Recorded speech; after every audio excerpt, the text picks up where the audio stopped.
Hello, beautiful creative people. It's Kiala Givehand of Giving Hands Creative. I am here in week 7 of Book in a Day 2013, and it is 10:06 Thursday, February 14th. I'm starting much earlier today. Last week I said I was going to start early because I refused to be up until 4:30 in the morning, 4 o'clock in the morning, working on the book. So right now I don't have any idea of what content I'm going to do. I've thought about 2 different structures, either a tag book or a 2 signatures sewn structure. Yeah, that's all I have right now. No content, absolutely none. I've thought a little bit about maybe doing something photographic this week. I went to Codex. If you're not familiar with Codex, I'll put the link down below, and also you're probably seeing it right now. I've popped it on the screen. codexfoundation.org. It's an amazing event. It happens, I think, every 2 years here in the East Bay. This year it was in Richmond, California, and it's just an amazing event with lots of book artists from all over the world. There are people there from Italy, Germany, Australia, Austria. I mean, it's amazing. The amount of folks that are doing beautiful work in the world around books and book art. So if you're not familiar with Codex, you should totally take a look at their website, take a look at the exhibitors list, and just start clicking around on some of their links and going and visiting their website. So again, we're in week 7 and I have no content yet. It's pretty early, earlier than it has been in the last couple of weeks. So I am going to get started on thinking about what today's book is going to be, and I will be back.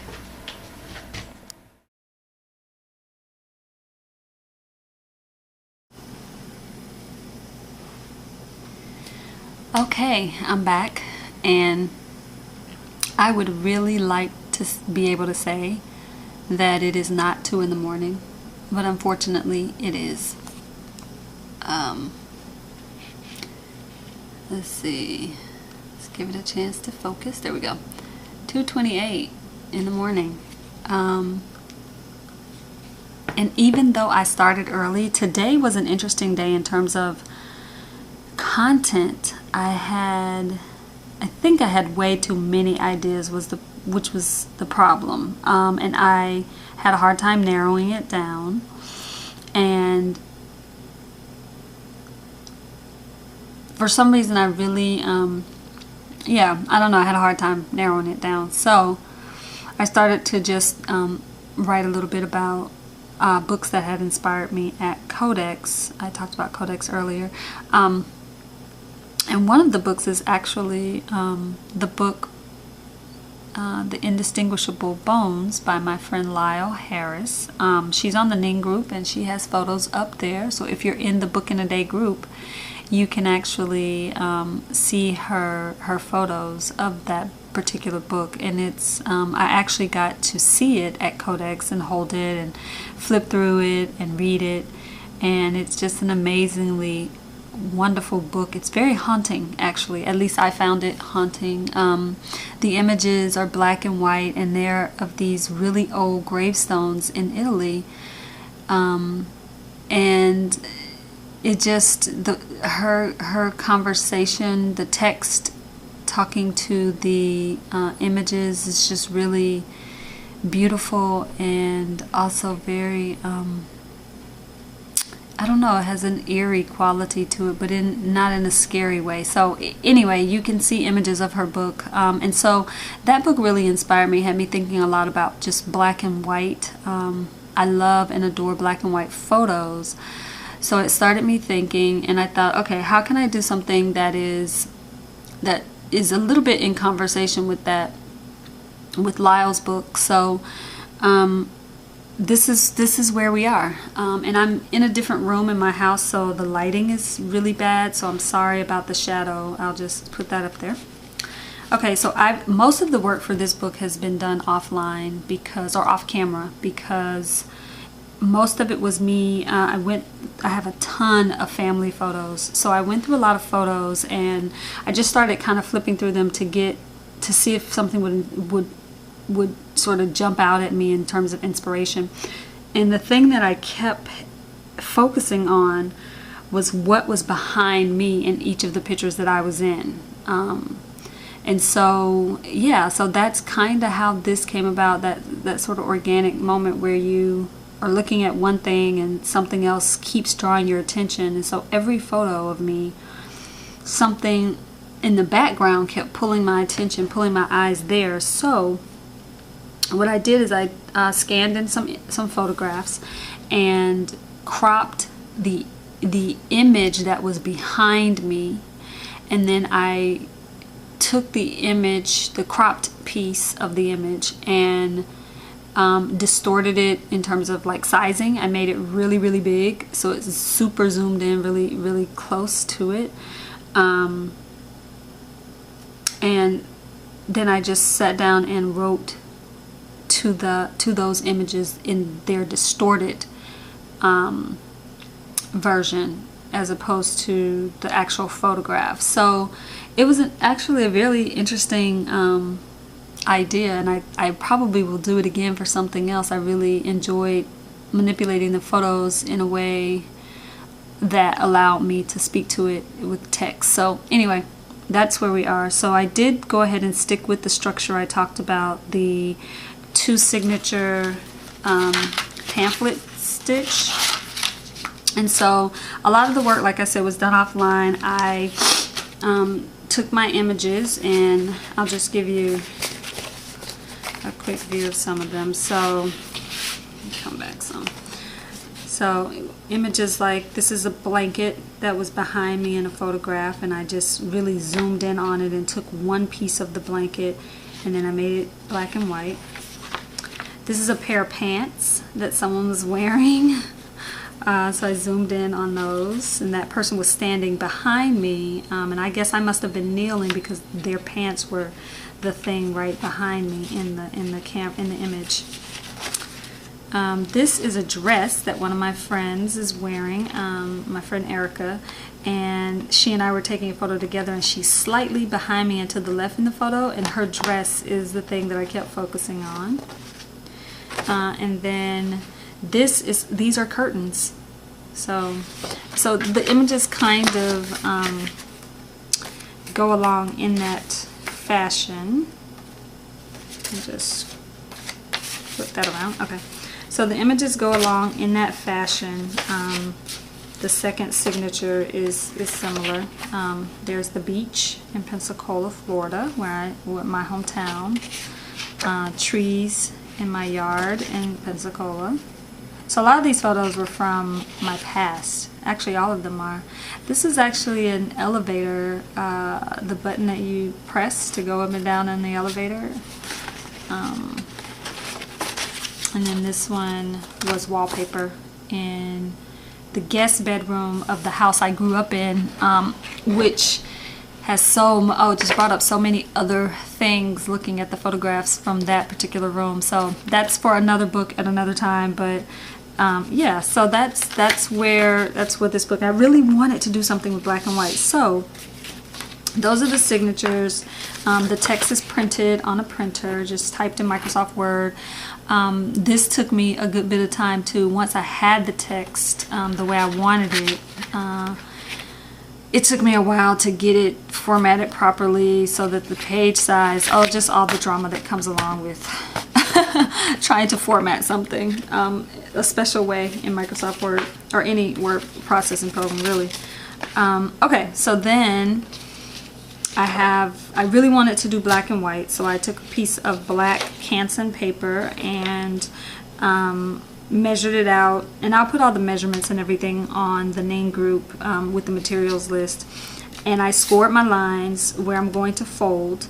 And the thing that's important about this particular structure is it gets folded, the paper gets folded in half, okay, and then this half point gets folded back ½ inch on this side and then you flip it and fold it 1/2 inch on that side, on the other side, right? So that in essence what you end up with is this sort of mountain peak.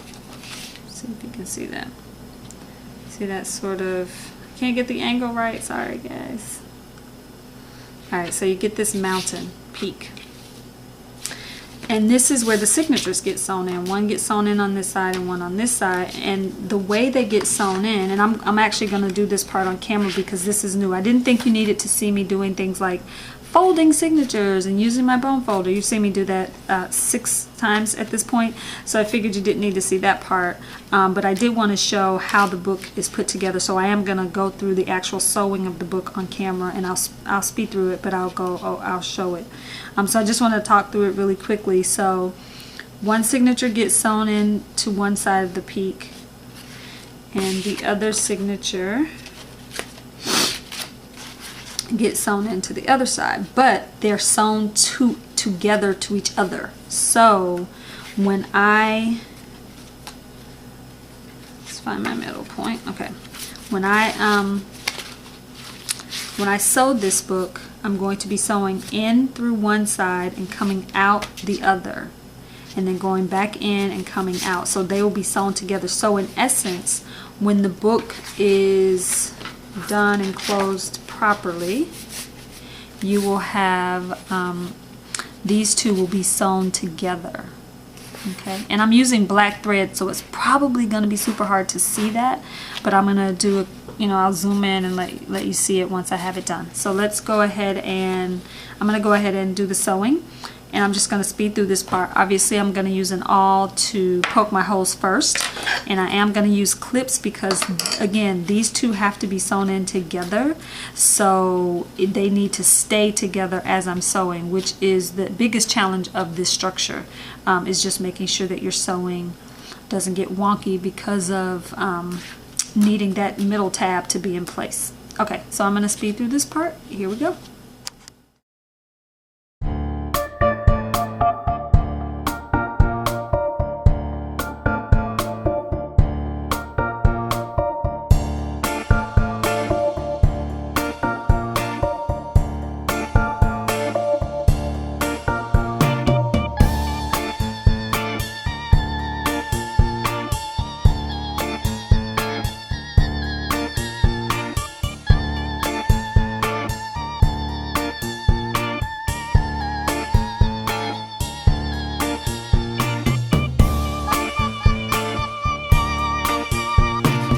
Okay, that was a chore. Once they're both in, you will have this tab in the middle, this tab, and you will follow your score lines and just fold in and bone down in sections.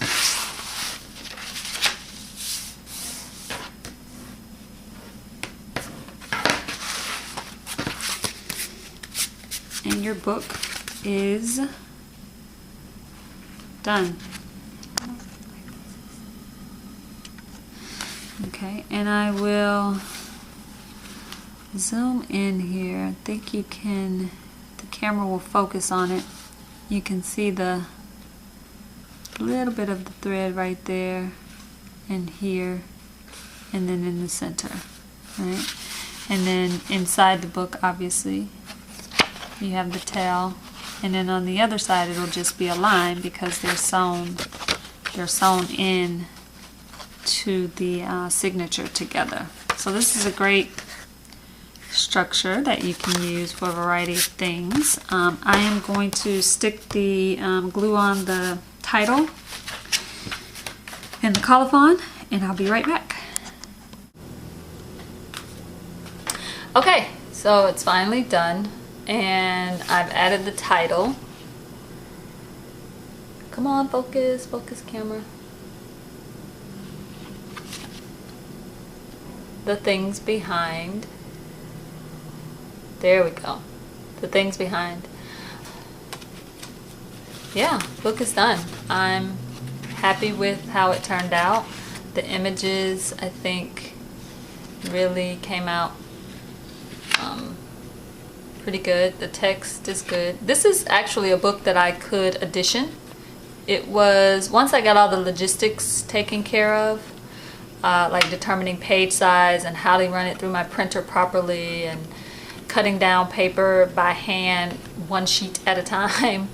Once I got all of the pieces in place and I was able to measure everything, get everything done, it actually wasn't that difficult to assemble and complete the book. So this is a book that I could potentially edition. Also, I wanted to say about this structure, I used one sheet of paper for the cover and then I folded it in the middle. You could potentially, this could be, this strip doesn't have to be two pieces that are together. It could be two sheets that you fold and leave a 1/2 inch flap and then you sew them together. This piece, it just means this piece will be open. That would be the only difference. So there's more than one way to do that for sure. So that's the book, book number 7, done. I will be blogging about it, and I'll talk a little bit about the process because I think this time was different with struggling so much with content and coming up with content. So I'll be sure to share some of the strategies I used to help me really hone in and focus because I was having so many ideas. And so yeah, I used a few little things to help me narrow it down. So I'll talk a little bit about that on the blog.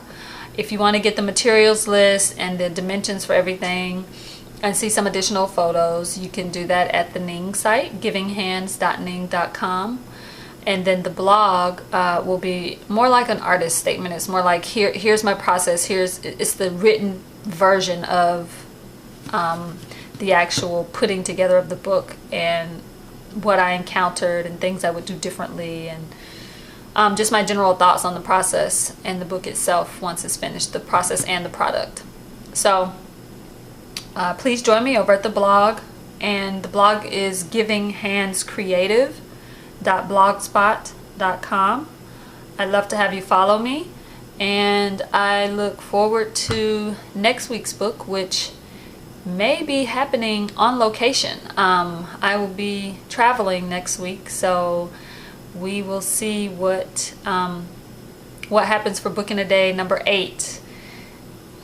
Okay, so thank you again for watching, and I look forward to seeing you over at the Ning site or the blog. Thanks.